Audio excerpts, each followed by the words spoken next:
સુરેન્દ્રનગરની વાત કરીએ કે જેમાં ઉઠા બાદ હવે અંગ દજાડતી ગરમીનો પ્રકોપ લોકો સહી રહ્યા છે। ગુજરાતમાં સૌથી ગરમ શહેર સુરેન્દ્રનગર રહ્યું છે। સુરેન્દ્રનગર જિલ્લાનું તાપમાન કેટલું છે આપણે કહીએ 44.7 ડિગ્રીએ અત્યારે ત્યાંનું તાપમાન છે।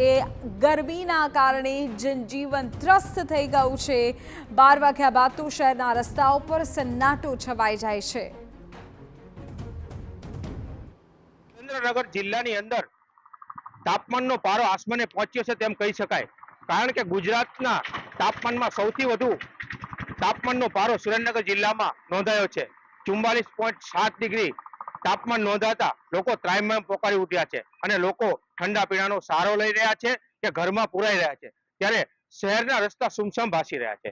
વાત કરવામાં આવે તો તંત્ર તરફથી પણ એલર્ટ જાહેર કરવામાં આવ્યું છે કે લોકોએ બહાર ના નીકળવું, ઠંડા પીણા પીવા અને લીંબુ શરબત પીવા જેવી સૂચના આપવામાં આવી છે અને હજુ વધુ ગરમી પડશે તેવું હવામાન ખાતું પણ જણાવી રહ્યું છે।